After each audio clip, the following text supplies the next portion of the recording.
집단 지성 댓글러들과 함께하는 본격 영화 소개 라이브쇼 무비썸 라이브. 저는 MC를 맡은 소설가 김중혁입니다. 네, 평론가 송경원입니다. 네, 김현수 기자 없으니까 널찍하고 좋네요. 지금 보고 있을 텐데. 김현수 기자님 또 짐이 많아가지고 네. 그날따라 이렇게 폭작폭작 해가지고 약간 방 넓혀서 이사 온 것 같은 그런 기분이 들기도 하고. 자리를 비우면 안 될 것 같아요. 네. 무슨 얘기를 들을지 모르겠네요. 김현수 기자님 한번 오세요. 네. 저희가 오늘 또 무비썸 라이브를 맞아가지고 여러 가지 이야기를 준비했는데요. 다음 주가 아카데미 시상식 시즌이에요, 벌써. 네. 벌써 1년이 또 됐네요. 3월 4일 날 시상식 하죠. 네.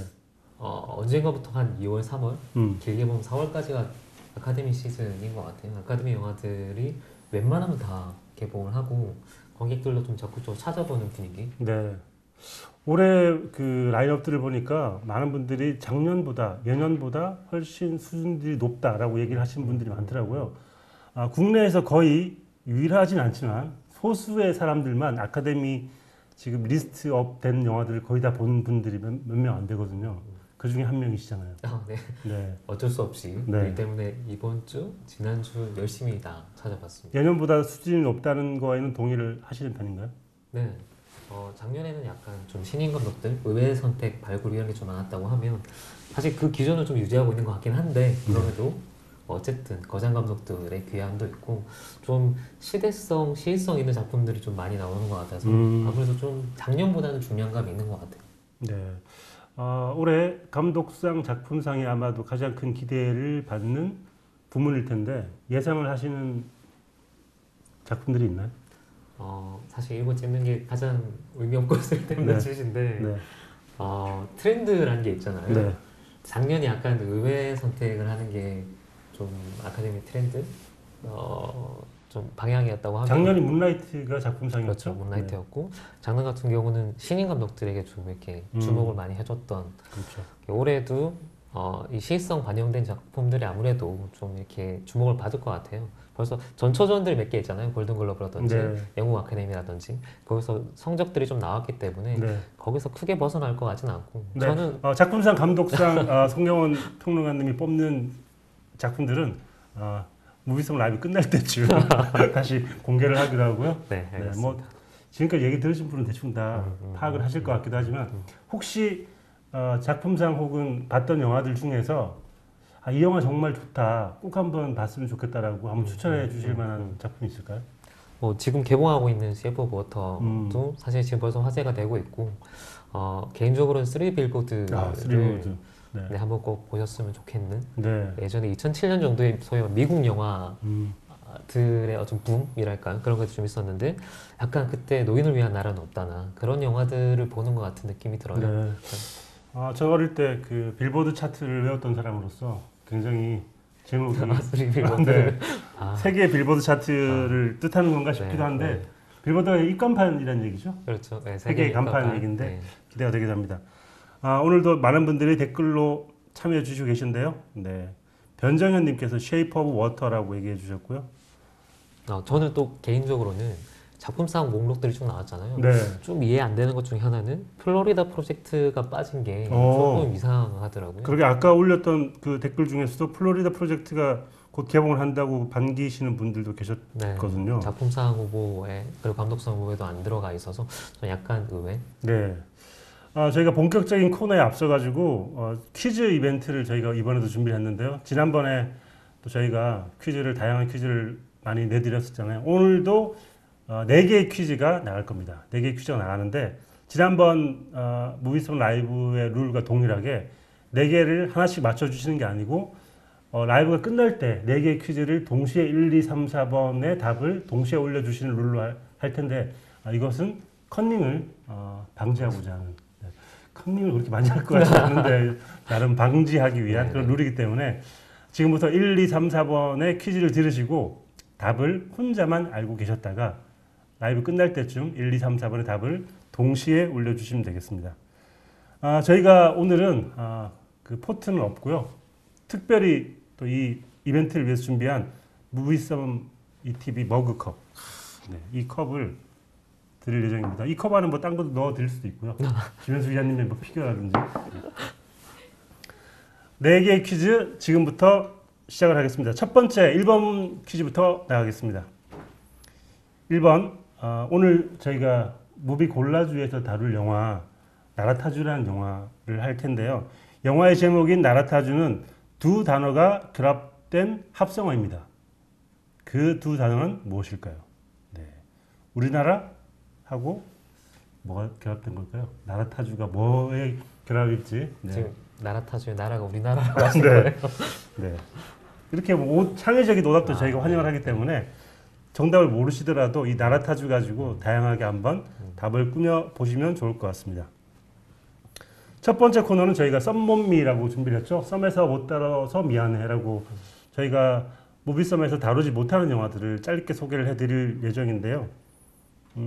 저희가 오늘 나라타주라는 영화를 소개를 하게 되는데 또 우연찮게 최근에 일본 영화나 일본 관련 영화들이 많이 나오고 있어요. 그래서 오늘은 어쩌면 거대한 일본 영화 특집이 될 수 있지 않을까라는 생각이 들고 오늘 골라오신 썸몬미에서 골라오신 영화도 일본과 상관이 있는 영화더라고요. 네. 나라타주도 이게 아마 3월 8일 개봉인데 그 시즌이 이제 아카데미 영화들 되게 많잖아요. 네. 그런 것처럼 약간 지금 트렌드처럼 일본 영화를 원작으로 한 한국에서 다시 리메이크한 영화들 좀 많이 제작되고 있고 개봉을 하고 있는데 제일 지금 가까운 이 2월 28일에 하는 영화 중에 임순례 감독님이 만든 네. 리틀 포레스트라는 네. 영화가 있어요. 네. 원래는 이제 일본 만화 원작으로 만든 거고요. 그렇죠. 일본에서는 봄, 여름, 가을, 겨울 이렇게 두 편으로 나눠서 했는데 이제 국내에서는 그 네 개를 다 네. 한꺼번에 제작을 했죠. 제가 좋아하는 하시모토 아이가 주연을 맡았었죠. 약간 소위 말하는 힐링 영화잖아요. 이거 보면서 약간 마음의 치유가 되는 삶의 여유를 얻게 되는. 근데 요즘에 흔히 예능 중에 뭐 효리대 민박 같은 그런 예능 트렌드가 사실은 이 리틀 포레스트에 나오는 그런 킴포크 같은 삶 네. 여기서 이제 약간 트렌드를 만들었던 거라고 할 수 있고 그리고 이제 국내 버전에 맞게 국내 사정에 맞게 다시 리메이크한 작품. 네.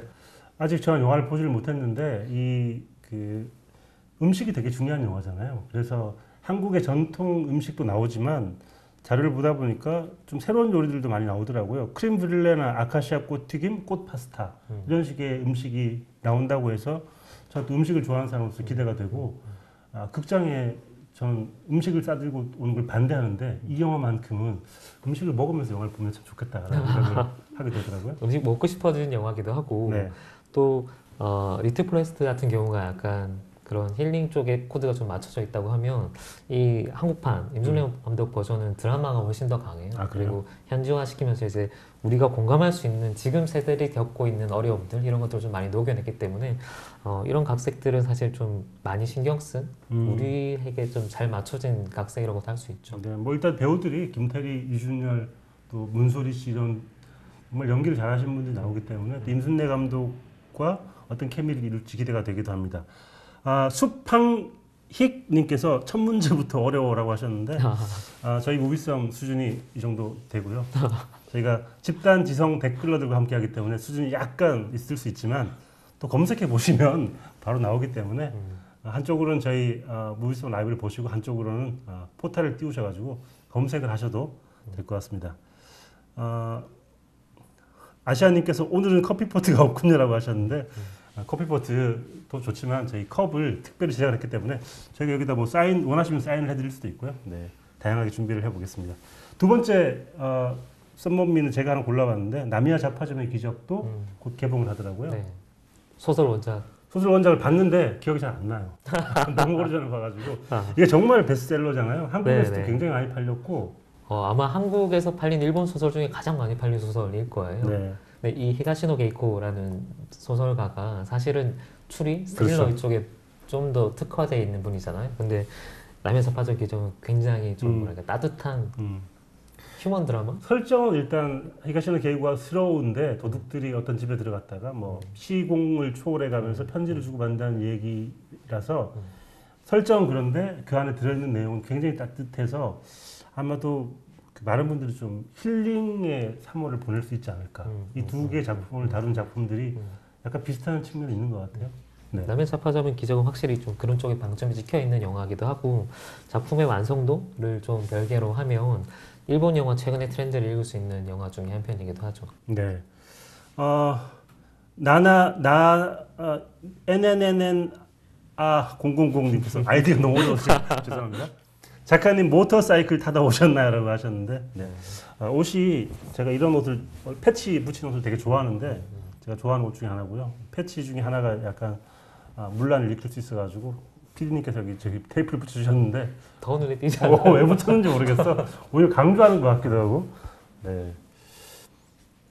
최수영님께서 나미야 자파점도 봐야 하고 리틀 포레스트도 봐야 하고라고 하셨는데 영화 좋아하시는 분들은 3월이 굉장히 축복받은 달인 것 같은 게 아카데미 시즌에 올라올 만한 영화들뿐 아니라 다른 영화들도 꽤 괜찮은 영화들이 많이 있어요. 그래서 3월 달에는 거의 뭐 매주 한 2편씩 영화를 보셔도 좀 충분할 만큼 영화 리스트가 좋은 것 같습니다. 사실 2, 3월이 흔히 말하는 극장가에서 얘기하면 비수기잖아요. 소위 말하는 블록버스터 영화가 없네. 근데 네. 진짜 좋은 영화들은 오히려 그 시기에 몰려 있어요. 네. 그래서 오히려 좀 풍성한 찾아볼 수 있는 영화들을 많이 하는 것 같고.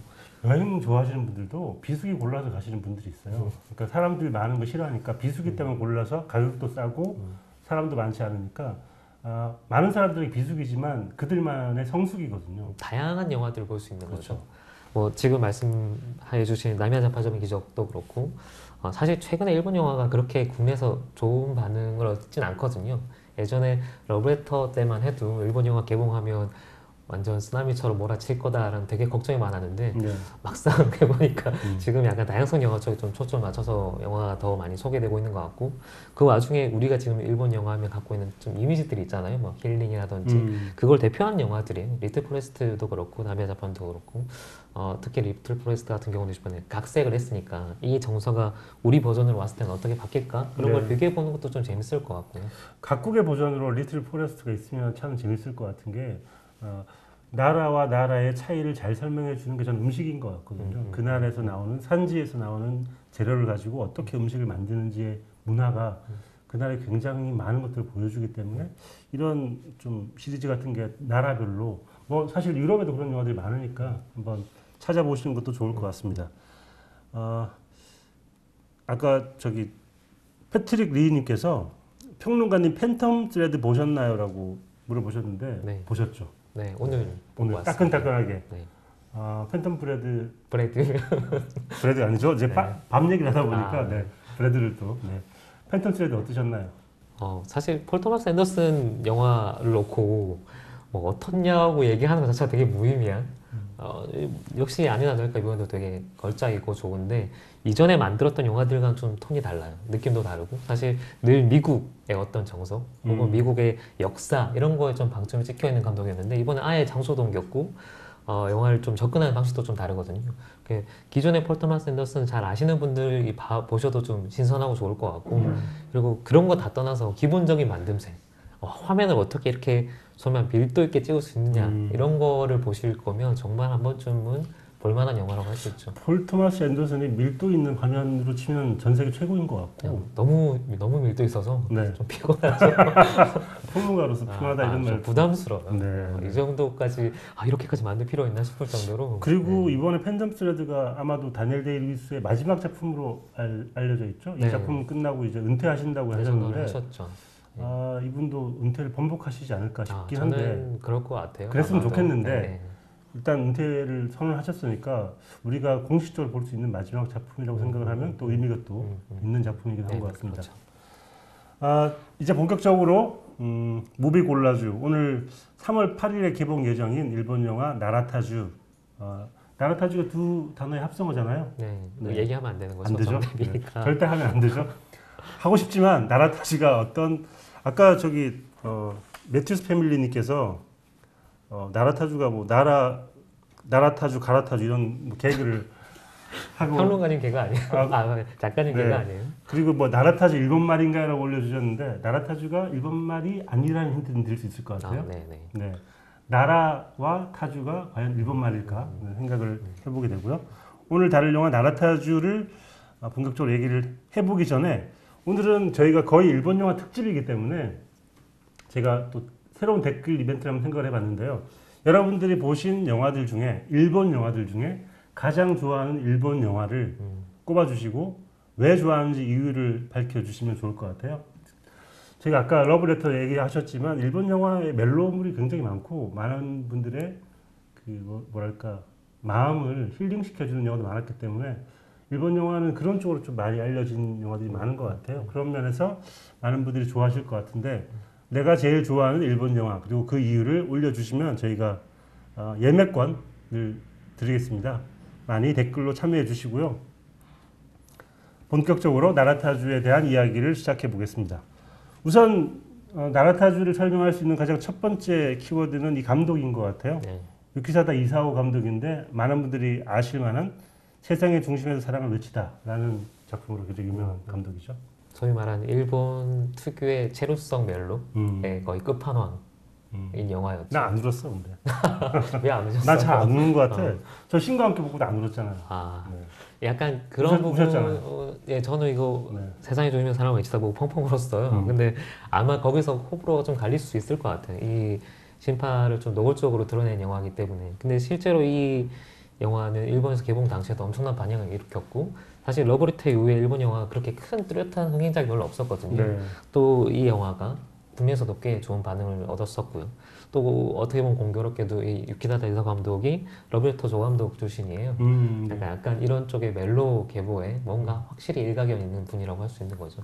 근데 이런 멜로를 찍으신 분들은 계속 멜로를 찍으면 지루할 것 같을 때 어떻게 이렇게 똑같이 멜로의 정서를 유지를 할 수 있는지 되게 저는 궁금하고요. 한국에서도 사실 허진호 감독을 생각을 해보면 약간 결은 다 다르지만 지속적으로 멜로라는 정서를 계속 이어서 가시잖아요. 근데 저는 그런 게 약간 부럽기도 하지만 이해가 안 되기도 하고 좀 내가 넘볼 수 없는 세계에 갔다라는 생각이 듭니다. 아 근데 유키다다 이사오 감독은 계속 그런 톤의 영화만 계속 찍진 않았고요. 네. 생각보다 꽤 다양한 볼륨의 영화들을 찍으셨고 제가 리스트를 쭉 보다 보니까 고우라는 영화도 찍으셨더라고요. 제가 일본 영화 중에 사실 제일 좋아하는 영화 중에 한 편인데 모든 일본 영화 중에 아, 통틀어서 그건 아니고 많이 좋아하는 댓글 다세요, 그러면. 그렇게 네. 꼭 하나만 꼽기는 힘들고 근데 아무것도 모르고 봤었어요. 그 원작 소설도 모르고 그냥 봤는데 사실 일본 영화 중에 꽤 많이 다뤄진 소설 중에 하나가 이 제일 한국인들에 네. 대한 얘기들이 꽤 많은데 이 영화가 본격적으로 다루고 있고 아마 세상의 중심에 사랑을 외치다나 러브레터 같은 감성을 생각하시면 되게 좀 다른 느낌을 받을 수 있는 좀 발칙한 영화거든요. 근데 사회적인 어떤 메시지 이런 것도 잘 녹여내고 있고 기본적인 연출력이 좀 탄탄하신 분이라서 멜로 같은 걸 특화시켜서 많이 잘 찍기도 하지만 좀 다른 연출들도 꽤 많이 하시는 분이고 근데 이번에 다시 어떻게 보면 본인의 제일 장기를 발휘할 수 있는 장르로 네. 돌아오신 거죠. 이 감독이 제일 잘하는 거는 어떤 거라고 생각하세요? 뭐 드라마일까요? 아니면 장면 연출일까요? 아니면 뭐 감성일까요? 저는 감성을 뽑아내는 방식이라고 보는데 어떻게 보면 약간 굳이 표현을 하자면 기교 없는 기교라고 해야 되나요? 러브레터 하면 생각나는 장면 중에 하나가 되게 화면이 뽀샤시하잖아요.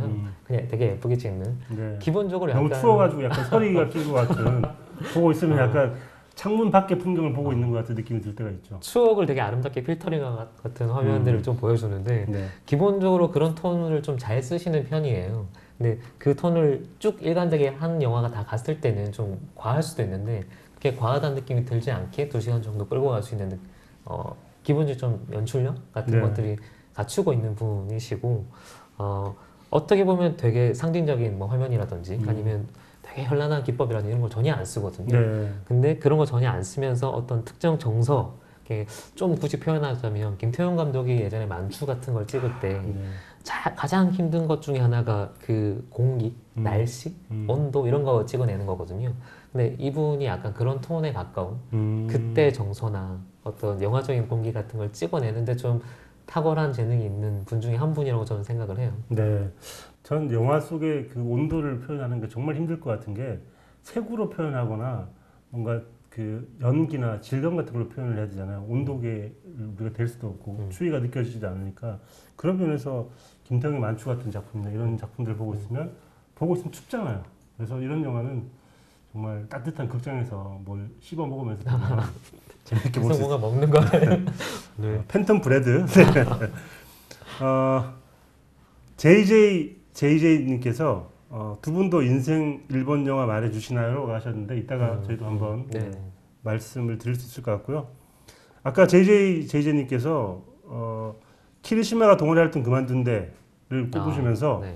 그냥 구성이 신선했어요. 볼수록 좋은 영화인 듯이라고 하셨는데 저도 키리시마 동아리 활동 그만둔데를 보고 나서 아, 일본 영화도 이렇게 새로울 수 있구나를 생각했던 영화였던 것 같아요.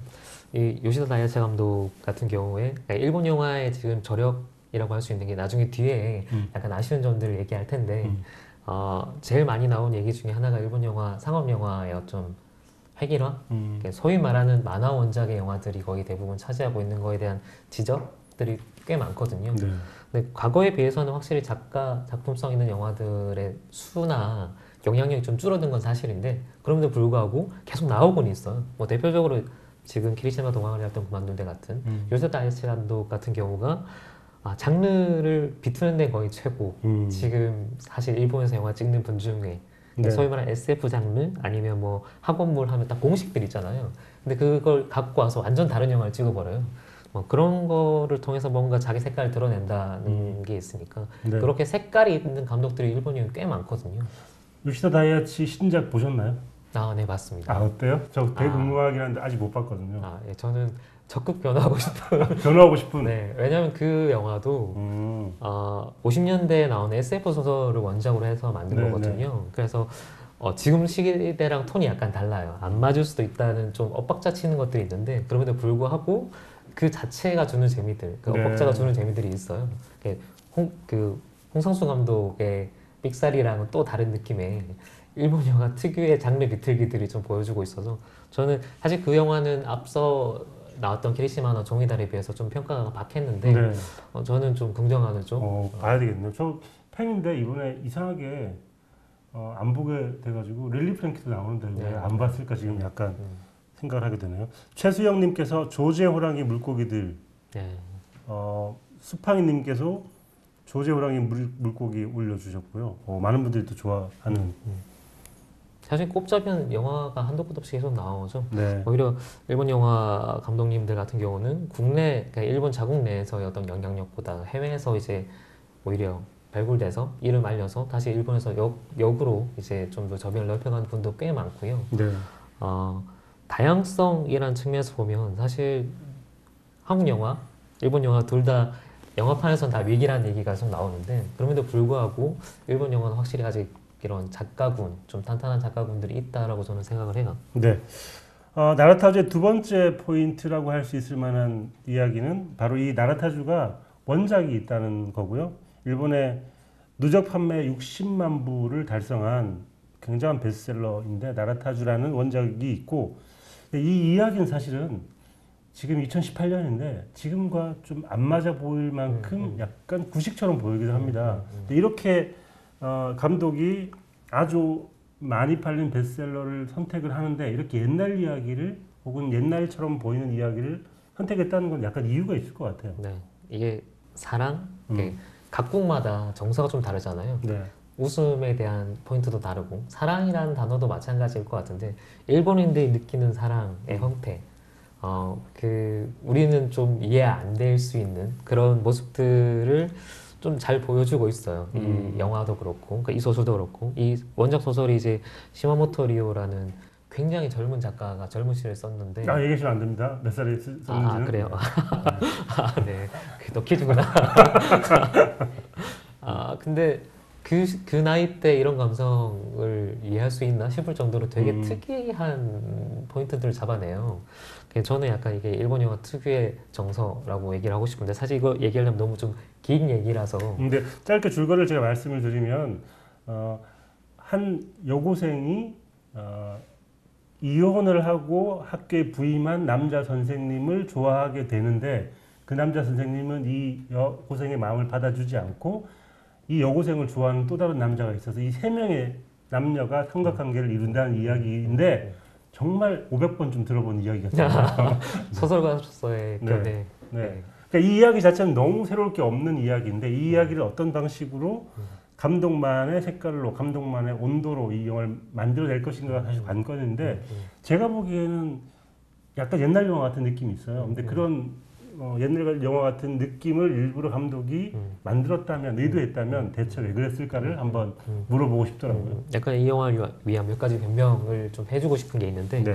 일단 유키사와 이사오 감독이 원작 있는 거를 만들었잖아요. 근데 지금 일본 영화의 트렌드 중에 하나가 아까 잠깐 말씀드린 것처럼 원작 있는 이야기를 주로 영화로 만들어요. 그러니까 오리지널 시나리오 거의 안 나오는 형편이고, 심지어는 이제 원작 있는 걸 영화로 만들어도 소설도 별로 안 쓰고 거의 대부분은 만화 원작이거든요. 네. 이게 좀 구조적인 문제가 있는데, 뭐 일본 같은 경우는 소위 말하는 제작위원회 같은 걸 꾸려서 이제 제작을 하기 때문에 감독이 좀 받을 수 있는 혜택이 거의 없는, 그러니까 신인 감독을 하기 되게 어려운 구조인 거예요. 그래서 이제 신인 감독 배출이 좀 잘 안 되고 있는 형편인데, 그러다 보니까 지금 현재로 보자면 한국 영화계보다 일본 영화계가 훨씬 더 침체돼 보이고 있긴 하거든요. 그렇죠. 산업적으로는 그렇고 실제로 일본 영화 쪽의 기자들을 보면 저희끼리는 한국 영화의 하향 평준화를 늘 얘기하는데 오히려 활력, 제작 시스템의 뭐 이렇게 역동성 이런 걸 맨날 얘기하거든요. 좀 확실히 다른 측면이 있는 것 같고, 그래서 일본에서 주로 하는 작업들이 이제 어떻게 보면 약간 안전지향으로 애니메이션이나 아니면 만화들, 그러니까 기본적으로 봐줄 수 있는 사람들, 혹은 영화 잘 안 돼도 DVD를 사줄 수 있는 사람들의 작품들을 골라서 실사화를 하는 거예요. 근데 그게 예전에는 뭐 드문드문이었는데, 일테면 리틀 포레스트처럼 그런 영화를 만화를 갖고 와도 좀 톤을 다르게 할 때가 있었는데, 지금 같은 경우는 좀 너무하다 싶을 정도로 많이 갖고 와요. 그래서 최근에 개봉한 것만 해도 강철의 연금수사 같은 네. 만화도 애니메이션을 이제 실사 영화를 만들었고, 네. 아인이라는, 제가 좋아하는 만화 중에 아인이라는 작품이 있는데 그것도 실사를 만들었고, 또 우리나라에서 좀 화제가 됐던 진격의 거인, 네, 진격의 거인도 있고 기생수도 네. 만화를 또 실사를 만들기도 했고. 기생수는 사실 되게 오래된 네, 명작이니까 그렇죠. 네. 암살교실, 사실 거의 대부분 영화가 실사 영화가 된다고 봐도 무방해요. 근데 이 영화들이 좀 SF라든지 아니면 설정이 좀 많은 CG를 필요한 영화들이 많잖아요. 네. 근데 또 자본력이나 기술력이 아직 그렇게까지 할리우드 느낌과는 다르니까 이게 보다 보면 약간 코스프레 하고 있는 것 같은 느낌 들 정도로 네. 정말 그냥 나쁘게 얘기하면 좀 조악하다는 느낌 드는 영화들 꽤 많이 쏟아지고 있거든요. 사실 원작 소설을 한 영화들도 어느 정도는 그 혐의, 범죄에서 피해갈 수는 없고, 그럼에도 불구하고 소설을 원작으로 한 영화들은 좋은 게 꽤 많았어요. 작년에 개봉한 영화 중에도 제가 지금 언뜻 기억나는 게 이상해 감독의 분노 같은, 네, 그렇죠. 아까 분노 얘기하신 분들 있었어요. 그런 영화는 소설 원작이지만 굉장히 좋았고, 네. 또 제가 또 되게 좋았던 아주 긴 변명이라는 작품 네, 같은 네, 경우도 네. 소설을 이거는 원작으로 했던 그렇죠. 감독이 감독이 소설가이고 네. 뭐 영화를 쓰기도 했고, 네. 뭐 오리지널 영화 중에는 뭐 세 번째 살인 같은 고레이다 히로카즈 감독의 영화도 네, 있었고, 네. 그게 사실 되게 많은 영화들이 있거든요. 근데 한 축이, 그러니까 원작 만화든 소설이 있는 영화를 영화한다는 게 좀 약간 상업적인 포지션이라고 하면 또 창작 시나리오가 거의 없네요. 그러고 보니까. 그런 거죠. 예. 네. 근데 이 나라타주 같은 경우는 약간 양쪽을 다 밟고 있는 것 같아요. 기본적으로는 소설의 어떤 힘, 아니면 60만 부나 팔린 이 독자층에 기대고 싶은 약간 그런 관습도 보이긴 하거든요. 근데 그럼에도 불구하고 이 영화가 길이가 140분이에요. 사실 길더라고요. 상업적인 선택이 아닌 거죠. 네. 뭔가를 하고 싶은 야심, 욕심 같은 게 있는 거고, 영화의 호흡이나 길이가 좀 달라요. 이게 요즘 그렇죠. 나온 영화는 달라요. 저도 약간 느끼는 게 영화를 보다가 이쯤에서 영화 그 씬이 끝날 것 같은데 거기에서 최소 한 5초 정도는 더 머무는 것 같고 되게 길게 찍는다는 생각을 하는데 이게 감독의 의도 같은 게 있는 거군요. 네네. 그게 이제 어떻게 보면 이 귀사다 이사오 감독이 하고 싶은 호흡이나 시간인 것 같고, 굳이 비교를 하자면 50년대, 60년대 나왔던 일본 영화 소위 말하는 고장들, 네. 뭐 오즈 야스시로라든지 나루스 미키로라든지 이런 감독들에 대한 약간의 헌상, 그런 분위기에 대한 복구 이런 걸 좀 하고 싶은 욕망이 확실히 보여요. 그래서 네. 상업적인 선택을 하긴 했지만 또 그 와중에 본인의 어떤 작가적인 야심 또 네. 녹아 있는 작품이라고 할 수 있죠. 네. 두 번째 퀴즈 가즈아라고 아시아님께서 해주셨는데 두 번째 퀴즈 가보겠습니다. 두 번째 퀴즈는 유키사다 이사오 감독은 세상의 중심에서 사랑을 외치다로 제28회 아카데미 11개 부문 수상 및 개봉 10주 만에 700만 명의 관객을 동원하면서 흥행감독 대회에 합류를 했습니다. 이 영화 세상의 중심에서 사랑을 외치다의 일본 제목을 줄여서 세 글자로 땡땡땡이라고 부르기도 합니다. 이 땡땡땡은 무엇일까요? 댓글로 쓰지 마시고요. 보이스홈 라이브가 끝날 때 1, 2, 3, 4번 4개를 한꺼번에 하시니까 생각이 나신다고 하면 옆에 있는 종이에다 적어 놓으시고 댓글로는 쓰지 마십시오. 다른 분들이 여러분의 힘들게 써놓은 정답을 홀랑 빼갈 수 있기 때문에 혼자만 알고 계시고요. 네. 저는 아까 이제 그 이야기를 이어서 말씀을 좀 하자면 이 영화를 보고 가장 나라타주라는 영화를 보고 가장 기억에 남는 것은 이 감독이 정말 하고 싶은 얘기가 많구나. 이 나라타주라는 영화 속에 보면 레퍼런스로 나온 영화들이 꽤 많습니다. 세상의 중심에서 사랑을 외치다가 사실은 카세트 테이프와 옛날의 추억을 하나의 중요한 물건으로 사용을 했다면 이번 영화에서는 영화를 그 매개체로 쓴 것 같아요. 예를 들면 시작할 때 보면 일단 각자의 캐릭터들이 영화로 설명이 되는 것 같은데 이 주인공인 이즈미가 선택한 영화는 트리퍼의 이웃집 여인이라는 영화 제목을 말하면서 시작을 하고요. 남녀가 둘이 다 좋아하는 영화는 빅토르 에리세 감독의 남쪽이라는 영화를 둘 다 좋아하고 그 이즈미가 혼자서 보고 나오는 영화가 아까 얘기해 주셨던 나루세 미키오 그리고 남자 주인공의 부인이 좋아하는 영화가 어둠 속의 댄서예요. 그러니까 이게 어떤 사람이 어떤 성격을 가지고 있는지 어떤 캐릭터를 가지고 있는지를 설명해 주지 않고 영화 한 편의 영화로 딱 보여주는 것 같더라고요. 그래서 이 영화 속에 있는 영화를 하나씩 찾아보다 보면 이 영화를 이해할 수 있는 폭은 넓어질 수 있겠다 생각이 들더라고요. 어떻게 보면 약간 거의 이게 메타 영화다 싶을 그렇죠. 정도로 네. 영화에 대한 뭐랄까 현상 같은 걸 꽤 많이 하고 있고 그 영화의 톤, 정서 이런 것들이 사실 이 영화 속 장면에서 되게 많이 반영을 하고 있어요. 그러니까 네. 재현을 하려고 하는 것들이 보이고 이 빅토르 에리세의 남쪽 같은 경우는 남자 주인공이 이 영화 속에 침묵을 사랑했다 막 이런 그렇죠. 얘기를 하잖아요. 네. 근데 그 말 그대로 이 영화는 정말 절제, 침묵 그리고 뭐랄까 소위 말하는 네오리얼리즘 계열의 보셨어요? 예, 이 영화는 봤죠. 정말 영화 평론가구나. 평론가님 모시고 내가 이렇게 가끔 이럴 때 건방을 떨고 제가 아, 저는 검색해봤더니 되게 지루한 영화라고 나오더라고요. 어떻게 보면 이 영화의 정서가 저는 이 영화 전체에서 딱 정서를 두 개를 꼽으라면 이 남쪽이라는 영화랑 나루세 미키오 감독 그 중에 꼭 또 꼽으라면 부운 같은 영화인 것 같은데 네. 제가 요새 형용사가 맞나 아닌가 이거 되게 강박했는데 네. 어쨌든 표현하자면 약간 머뭇머뭇 뭔가를 확실하게 서사적으로 설명을 하거나 이거다 형용사는 아니어 보이네요. 느낌? 예. 그런 쪽에 가까운 것 같아요. 두 영화를 감싸고 있는 톤이 뭔가 단언해서 설명하거나 저는 이 등장 인물들의 관계도나 이런 것들도 감독이 이렇게 옛날 스타일을 고집하거나 이렇게 옛날 스타일로 찍은 이유가 나루세 미키오나 그 일본의 오즈 감독이나 이런 감독들에 대한 사랑 같은 것들을 고백하기 위한 이 영화가 아니었나라는 생각이 들기도 하고요. 나루세 미키오 감독의 영화들도 봐도 스토리는 되게 진부하잖아요. 그렇죠. 네. 네. 나루세 미키오 감독이 사실은 뒤늦게 발견된 오즈 야시로나 아니면 구로사와 아키라 같은 경우는 뭐 50년대, 60년대부터 일본에서도 유명했고 영화제에서도 많이 유명했는데 나루세 미키오는 뒤에 이제 평론가들이나 관객들, 소위 말하는 매니아들이 발견해 준 감독 중에 한 명이거든요. 네. 근데 그럴 수밖에 없는 게 되게 도드라지는 연출 특징이 없어요.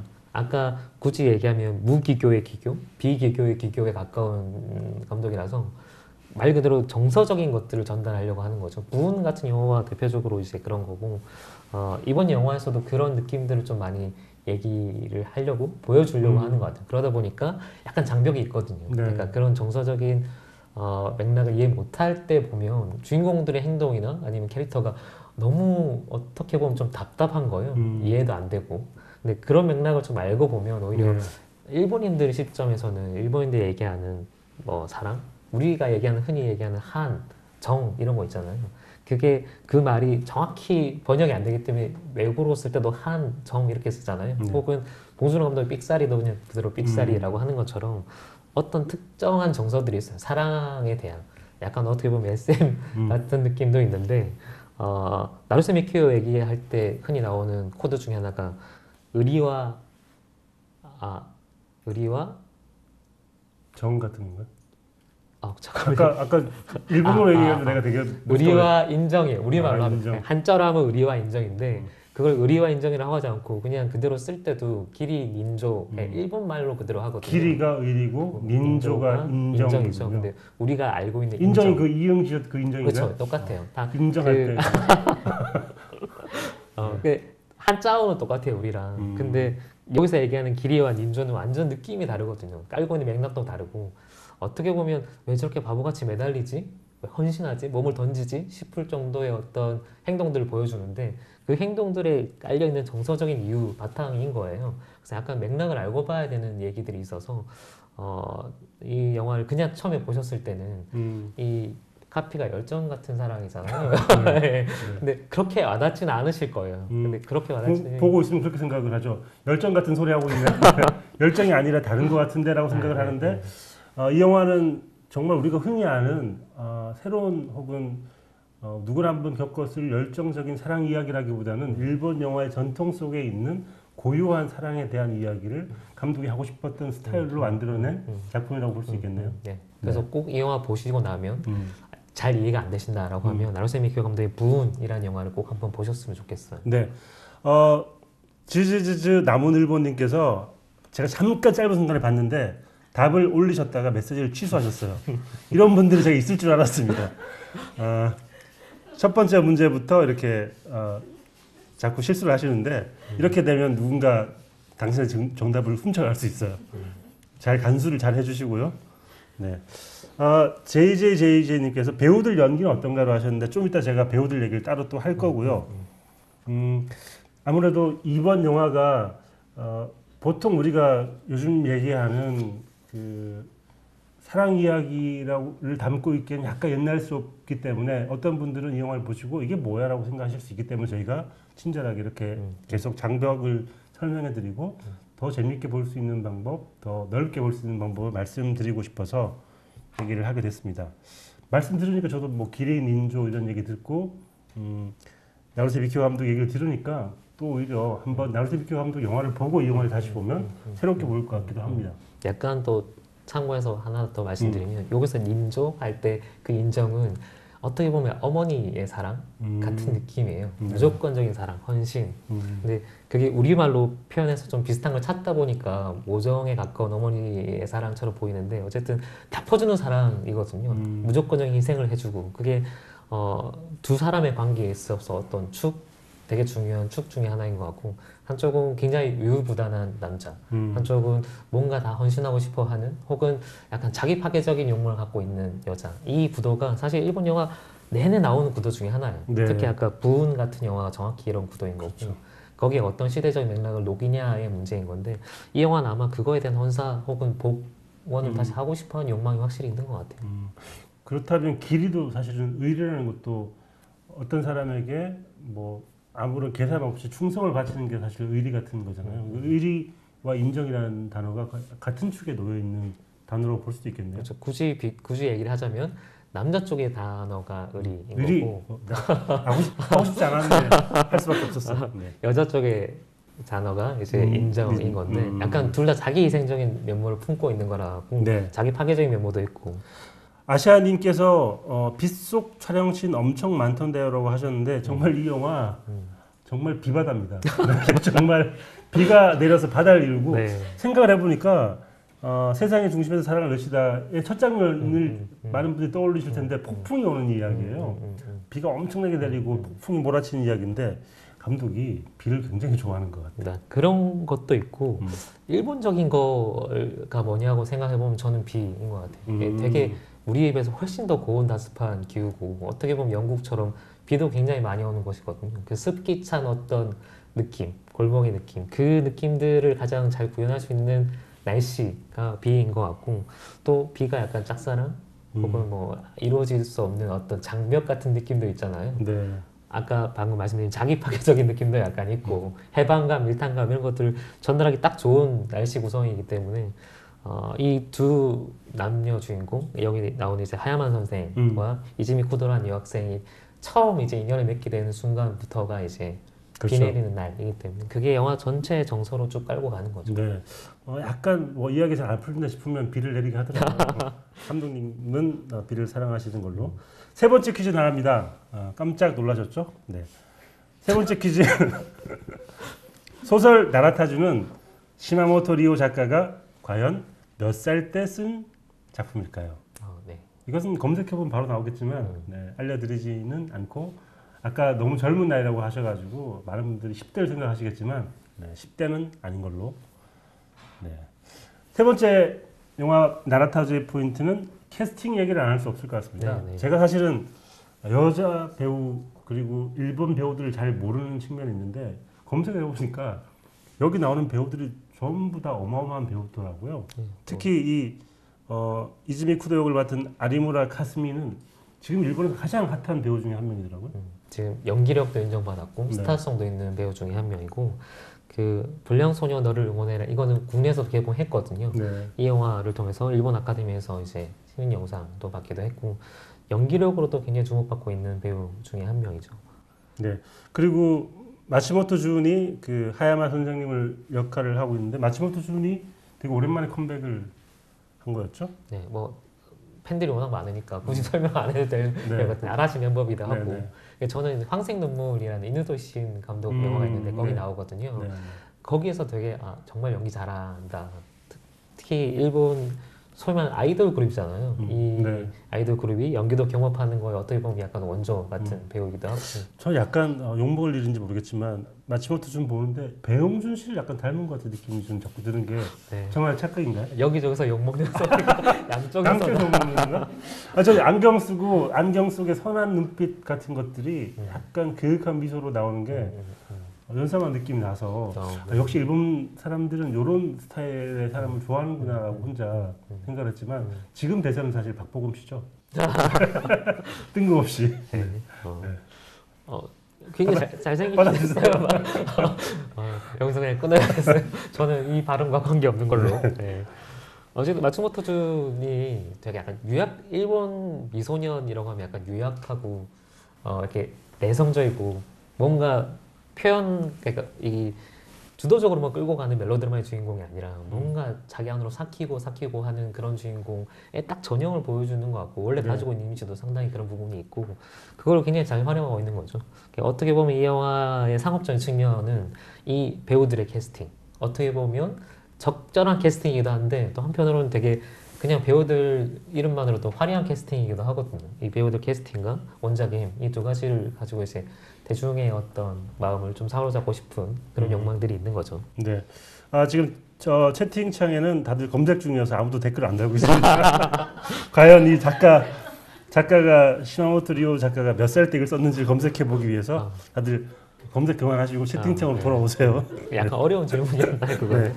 그리고 또 한 명의 배우가 오노 레이지, 이즈미를 사랑하는 학생으로 나오는 오노 레이지 역할의 사카구치 켄타로인데 완전 최근에 가장 뜨거운 남자 기대주, 유망주 중에 한 명이더라고요. 일단은 비주얼이 굳이 박보검 씨를 비교하면 여기에 더 가까운 것 같아요. 약간 길쭉길쭉한 느낌도 있고. 네. 굉장히 좀 몸이 낭창낭창한 느낌이잖아요. 낭창낭창 어떤 거예요?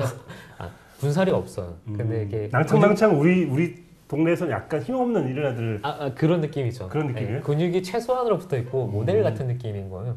굉장히 길고 이렇게 그냥 시원시원하게 생긴 이 바닷마을 다이어리에도 나왔고요. 그때 나왔어요? 어디 나왔죠? 거기에 이제 남자 이 네 명과 다 광길에 있는 남자.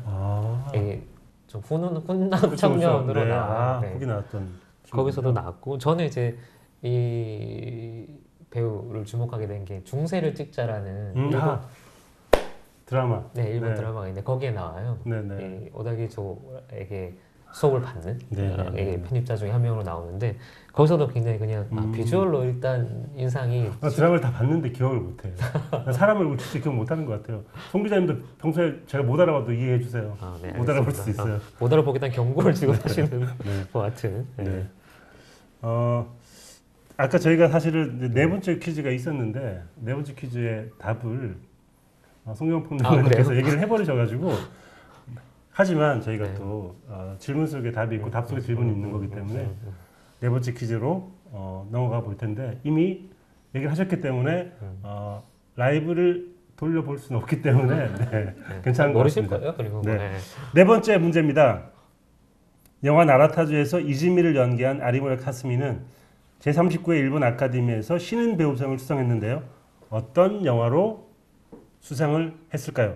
지금부터 1, 2, 3, 4번 답을 동시에 올려주시면 저희가 선물을 드리겠습니다. 아 근데 어려워. 이게 생각보다 이걸 다 기억하고 있어야 그렇죠. 되고 기다리고 있어야 되고 돼서. 옆에 노트와 펜을 준비해 놓고 다 적어놨다가 네. 4번이 언제 나올지 모르기 때문에 순식간에 퀴즈가 나가기 때문에 어려운 것 같아. 굉장히 어려운. 네.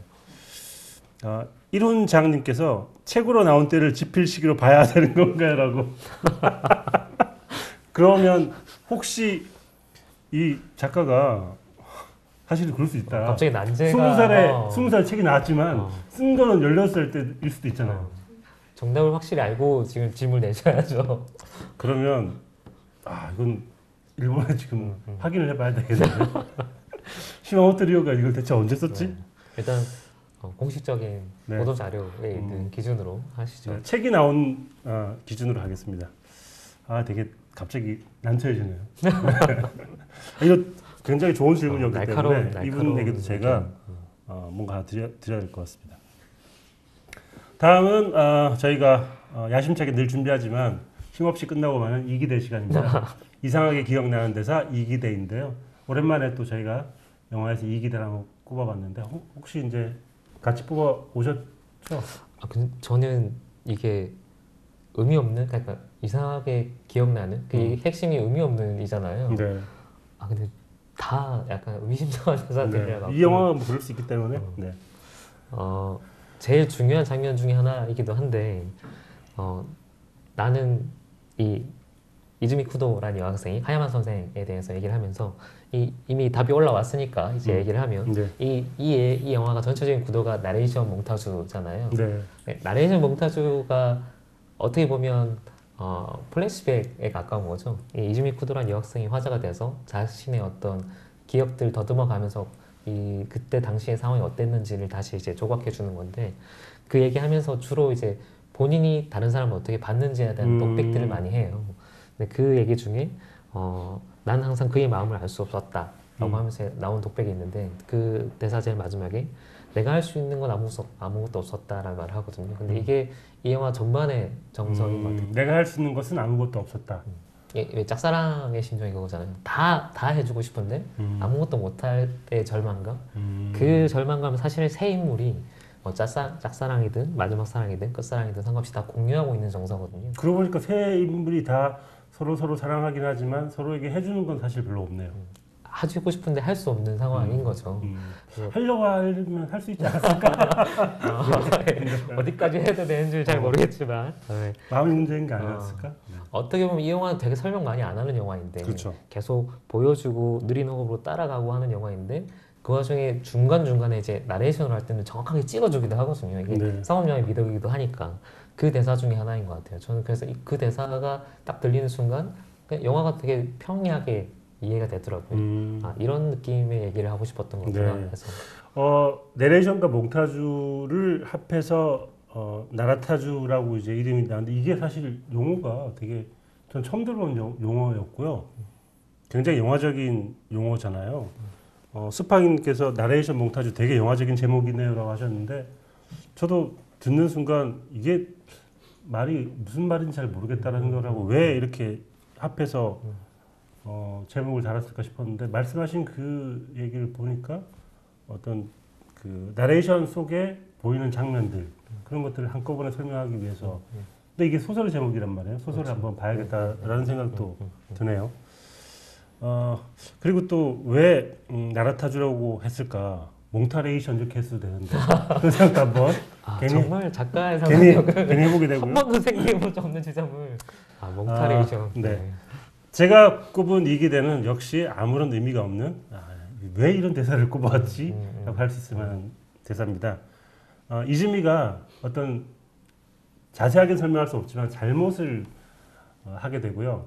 했다고 생각을 하게 되고 이 오노 레이지가 그 이즈미한테 오노 레이지가 구두를 디자인하는 꿈을 가지고 있어요. 그래서 이즈미 쿠도한테 신발을 만들어 주잖아요. 만든 신발을 이즈미 쿠도한테 주는데 그때 이런 말을 합니다. 신발 벗어놓고 가. 라고 얘기를 합니다. 되게 의미심장한 대사인데. 그죠? 네. 가슴을 찢어놓는 대사잖아요.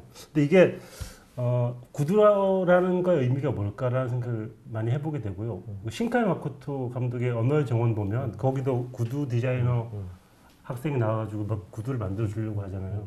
근데 누군가의 구두를 만들어 준다는 건 너를 어딘가로 이동시켜 주겠다, 너를 옮겨 주겠다라는 건데 사실은 그 욕망과 그 신발의 관계 속에서 옮겨주고 싶어 하지만 못 옮겨주고 이즈미 쿠도는 신발을 신지만 나중에 신발을 벗게 되는 그런 과정이 하나의 소품으로 잘 드러나 있는 것 같아요. 너무 의미심장했나? 네. 근데 이 영화는 다 의미심장해요. 그죠? 가벼운 순간이 하나도 없는. 가벼운 순간 제가 있거든요, 사실은. 그 네, 말씀해 주신. 오노 레이지 그가 시골에 이제 여자친구로 이즈미 쿠도를 데려가는데 오노 레이지 아마 형인 것 같은 사람이 이렇게 얘기를 합니다. 이제 아내가 카레 라이스를 대접하러 가니까 우리 와이프는 카레 라이스를 제일 잘해 라고 얘기하는데 그 속에는 다른 음식은 못하지만 카레 라이스는 잘해라고 하는 남편의 참 물색 없는 대사 같은 것들이 참 의미 없지 않았나라는 생각을 했었는데 저는 그것도 되게 의미 있다고 봐요. 그래요? 영화 심지어? 전반에 모든 사람들이 다 본심을 얘기하잖아요. 네. 유일하게 이 영화에서 본심이 나오는 순간은 나레이션 뿐이고 실제로 대사할 때는 다 본심과 반대되는 얘기를 하고 신발 벗어놓고 가라는 건 제발 가지마라는 소리고 카레가 맛있으면 카레 빼고 나 못해라는 얘기기도 하고 항상 반대로 얘기해요. 그래서 야, 되게 이것도 의미 있는 살리는구나. 대사 중에 하나죠. 또 대사 의미 좀 찾아볼까? 네. 열심히 지금 찾고 계시는. 네. 근데 저는 그 구도가 굉장히 좋았던 것 같아요. 이게 전반적으로 이렇게 설명할 수 없는 것들을 설명하고 싶어하는 영화인데 그런 걸 좀 보여주기 위해서 시간도 좀 늘려놓고 잔잔한 속도 안에 가는데 또 아까 말씀하신 신발 혹은 뭐 비닐봉지, 뭐 비, 뭐 이런 것처럼 되게 상징적인 구조물들을 갖춰놓거든요. 그래서 또 친절하게 따라올 수 있게끔 도와주는 요소들도 충분히 있고요. 그래서 2시간 20분, 무려 2시간 20분인데 네. 그냥 그렇게 어렵지 않다라고 생각하고 쭉 따라가실 수 있는 영화일 거예요. 네. 다음은 송경원 씨 시간입니다. 이 의미심장한 장면 중에서 최고의 장면, 가장 기억에 남는 장면 하나만 꼽아주신다면? 사실 장면 중에 제일 의미심장한 장면은 그 하야마 선생과 쿠도라는 이 여자 주인공이 같이 걸어가는 바닷가 길이 네. 굉장히 신경을 써서 찍었어요. 아까 말씀드린 무기교의 기교. 사실 특별한 카메라를 쓴 것도 아니고 뭐 이렇게 도드라지는 화면이 아닌데도 불구하고 그때 바닷가에 약간 쓸쓸하고 황폐한 공기, 전경들을 잘 잡으려고 하거든요. 근데 이제 그걸 꼽아야 되는데 저는 계속 이 영화 보고 나서 계속 생각난 영화는 결국은 나루세 미키오 감독의 부분이었거든요. 그래서 그 이즈미 쿠도라는 여학생이 그 영화를 보러 가는 그 장면. 그 장면이 사실 이 영화의 가장 핵심이 아닌가 싶기도 하고 그 장면을 보러 가는 타이밍이 이제 마침 또 비가 와서 비가 두 사람이 엇갈리는 지점이기도 하거든요. 그렇죠. 비가 와서 이제 선생님을 못 보는 상황이 돼서 혼자 이제 그냥 뭐 하지? 갑자기 시간 남아서 해서 영화 보러 가는 거예요. 근데 하필은 영화 본 영화가 나루세 미키오의 부운이라는 영화고 부운에서 이제 대사가 하죠. 우리는 그냥 목적 없이 떠돌고 있는 것 같아. 목적 없이 흐르는 것 같아요. 라는 대사를 하는데 또 그게 사실 이 여자 주인공의 심정 혹은 이 두 인물의 관계를 설명해 주는 장면이었고 정말 얘기하면 얘기할수록 모든 장면들이 의미심장하고 하나하나 허투루 넣은 장면이 없어서 이 기대를 뽑는 게 힘들 수밖에 없는 영화네요. 네. 그래서 저는 그 장면이 이 영화의 압축인 거고 정서적인 압축이기도 하고 감독이 약간 뭐랄까요 야심을 부린 부분 나는 이런 영화들을 담고 싶어 라는 건 직접적인 고백이기도 하고 메타 영화로서의 속성을 보여주는 부분이기도 해서 되게 의미심장했어요. 뭐 그거랑 별개로 또 보고 나면 괜히 또 부운이란 영화 한번 보고 싶어요. 네, 꼭 보시면 정말 좋은 영화고 저는 그 송경원 씨처럼 김중혁의 그 플레이스를 한번 해보고 싶은데 극장에서 나올 때 꼭 거기 서 있잖아요. 비가 오고 한 번은 선생님이 우산을 씌워주고 뭐 안 씌워주고 올 때도 있는데 그렇게 예쁜 혹은 작은 극장들이 많아졌으면 좋겠다. 그래서 동네에서 그냥 우리도 예전에 임권택 감독의 영화든 아니면 뭐 그 예전에 우리나라 영화들을 볼 수 있는 동네 작은 극장들이 있으면 저런 분위기가 참 좋지 않을까 하는 생각을 하면서 그런 장소는 좀 탐이 나더라고요. 약간 좀 번외 얘기일 수도 있지만 일본 영화의 다양성의 힘 중에 하나는 그거인 것 같아요. 사실 저희는 멀티플렉스 기반이잖아요. 네. 그래서 멀티플렉스에 가서 영화를 골라서 가는 게 아니라 멀티플렉스에 갔다가 있는 영화를 보는 경우가 사실 꽤 많죠. 그러니까 워낙 영화를 많이 보니까. 근데 일본만 해도 사실 우리나라만큼 아직 멀티플렉스가 막 깔려있지 않거든요. 지역 상영관 위주 기반이에요. 그러니까 지역 상영관의 그 지역 민들, 영화를 꾸준히 봐주는 분들과 소통을 할 수 있으면 그 정도의 볼륨의 영화가 나올 수 있는 거죠. 그게 뭐 단점이기도 하지만 또 한편으로는 이런 다양성을 보존해주는 힘이기도 하고 어떻게 보면 자연스럽게 그냥 아무렇지 않게 이 영화의 그 장면이 툭 등장하는 거 아닌가 싶기도 했어. 근데 저는 그 이기대처럼 정말 이상하게 기억나는 장면이 이기장이 하나 있는데요. 이기공, 이기장 계속 끝도 없이 네. 나오네. 이 이즈미와 이 하야마 선생이 처음 만나는 장면에서 이렇게 자세하게는 말씀을 못 드리지만 이즈미가 비를 맞고 걸어가는데 하야마 선생이 지나가다가 불러 세웁니다. 그리고 길거리 캐스팅보다 무섭다는 복도 캐스팅을 합니다. 갑자기 뜬금없이 너 연극부에 들어올래라고 하는데 왜 이런 제안을 했을까? 대체 어떤 이유 때문일까? 영화를 보시면 알 수 있을까요? 네, 그게 사실 영화에서 가장 중요한 부분이라서 너무 스포일이 될까 봐 얘기를 일단 못 하겠는데 그 얘기 하니까 생각나는 것 중 하나가 올드보이 네. 박찬욱 감독의 올드보이가 국내에서 이제 영화화 됐을 때는 가족 관계를 핵심으로 놓잖아요. 근데 사실 원작은 그렇진 않거든요. 네. 원작의 핵심 정서 중에 하나는 나를 알아봐 준다는 거예요. 네가 내 모습 알아봐 준다는 거. 근데 그 장면이 아마 지금 내 처한 상황을 알아봐 준 사람, 그 알아봐 준 순간의 중요성 뭐 이런 걸 얘기하는 거라서 단순히 사랑이라는 틀 안에 가질 수 없는 어떤 되게 중요한 모멘텀인 거죠. 이것도 좀 뜬금없다고 생각을 했었는데 또 의미를 붙여주시니까 모든 장면이 다 의미 있는 걸로 이 영화 2시간 20분이지만 단 한순간도 놓칠 수 없는 명장면의 프라이드가 아닌가 싶습니다. 저희가 이 사전 이벤트로 준비를 한 게 있는데요. 나라타주에서처럼 다시 사랑을 만난다면 첫사랑, 짝사랑, 마지막 사랑. 마지막 사랑이라는 말이 좀 어폐가 있긴 하지만 세 개의 사랑 중에 어떤 사랑을 하고 싶은지를 남겨달라고 말씀드렸는데 많은 분들이 응모를 해주셨습니다. 그 중에 몇 분의 사연을 제가 읽어드리도록 하겠습니다. 창과 방패님께서 짝사랑을 자기는 선택하겠다라고 하시면서 아무것도 할 수 없었던 짝사랑. 첫눈에 반한다는 말이 맞는 것 같아요. 일을 하든 밥을 먹든 생각나는 사람. 누군가를 좋아하는 건 당연하지만 쉽게 다가설 수 없는 건 어쩔 수 없나 봅니다. 다시 시작한다면 짝사랑에게 고백하고 싶습니다. 라고. 네. 고백해야죠, 짝사랑은. 되게 뭔가 말랑말랑한 감성의 밤 같은데. 근데 이게 함정이 있습니다. 고백하면 짝사랑이 아니게 돼요.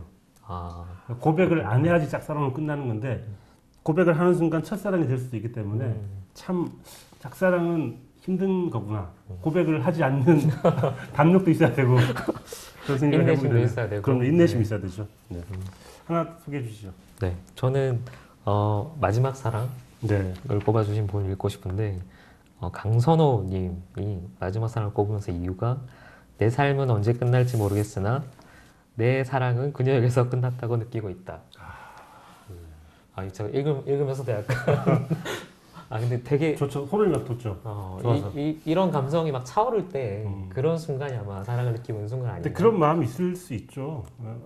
다시는 아무도 사랑하지 못할 것 같은 감정이 올 때가 있잖아요. 물론 거짓인 걸로 판명이 나지만 그래서 또 누군가를 사랑하게 되지만 근데 그런 마음의 그 순간의 진심은 좋은 것 같아요. 그러니까 더 이상 아무것도 사랑할 수 없을 것 같은 순간을 스스로 느끼고 꽉 찬 느낌으로 가지고 있으면 또 다른 사람을 사랑할 수 있는 힘이 생기는 것 같기도 하거든요. 네. 마지막 사랑은 그래서 또 다른 사랑의 시작이 될 수도 있다라는 생각이 듭니다. 사랑이 뭐냐라고 하면 저는 이런 멘트를 쓸 수 있는 힘이 사랑이 아닌가.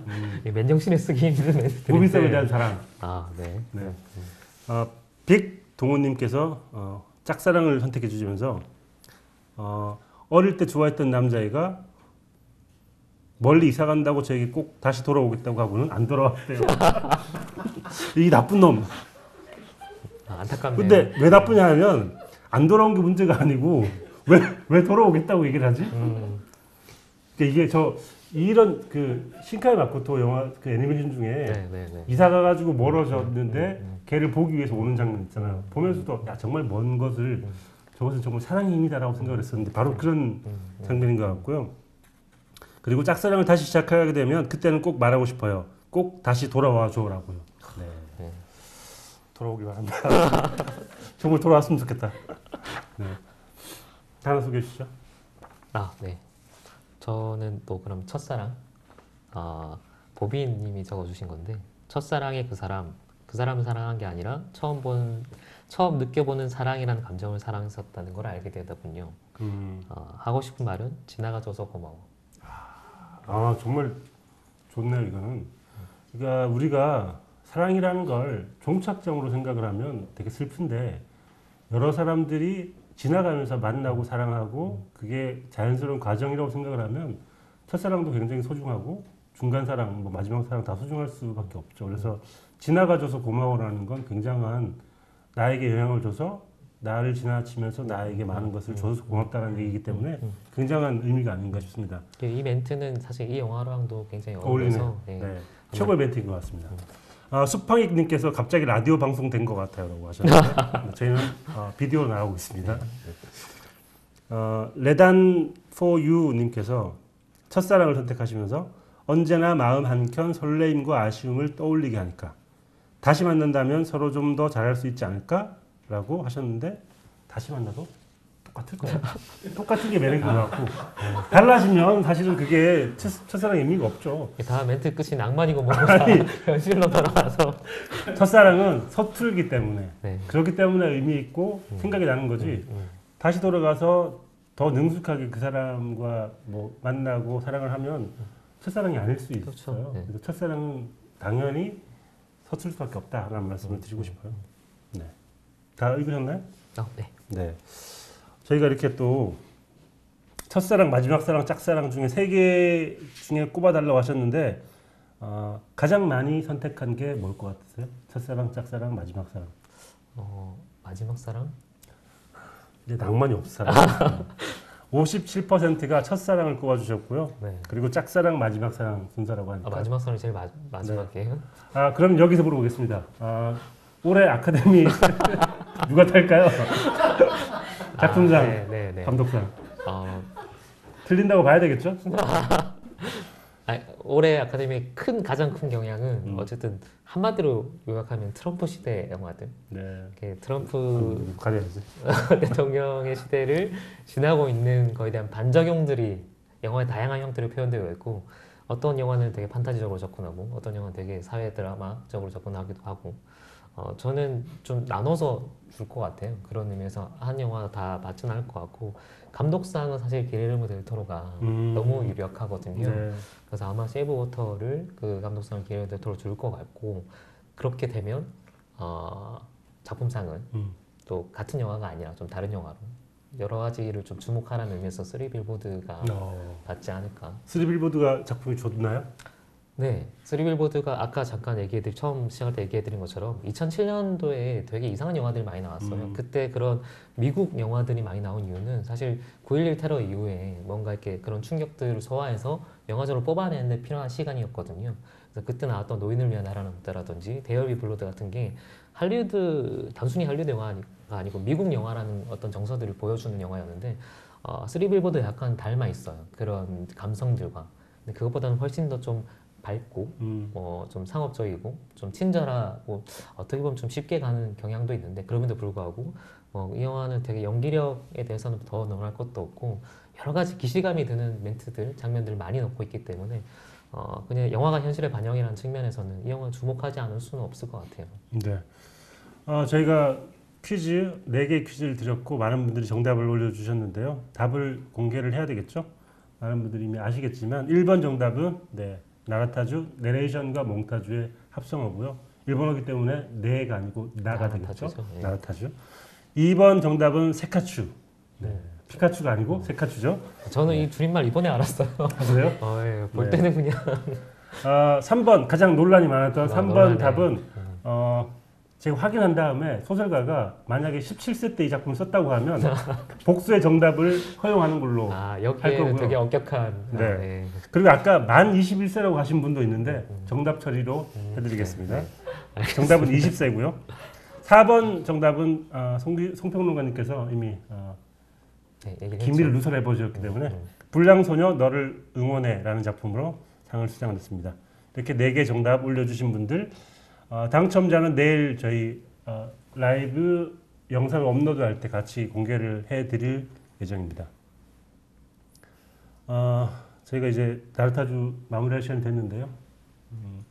오늘 얘기를 하면서 보니까 생각했던 것보다 영화의 그 레퍼런스와 밑바탕과 흐름과 역사를 알고 보면 좀 더 다른 게 보일 수 있을 만한 영화라는 생각이 드네요. 좀 낯설 수도 있고 그리고 장르 영화에 기대하는 바가 있잖아요. 이 영화를 단순히 그냥 멜로드라마, 로맨스로 접근을 하면 좀 기대랑은 달라서 당황할 수도 있을 것 같아요. 근데 말씀하신 것처럼 여러 가지 레퍼런스나 맥락들을 놓고 보면 좀 다양한 것들이 보이는 영화이기도 하고 일본 영화라는 맥락에서는 꽤 의미 있는 시기에 개봉한 영화인 것 같아서 한 번쯤은 다른 영화랑 비교해 보면서 보셔도 좋을 것 네. 같습니다.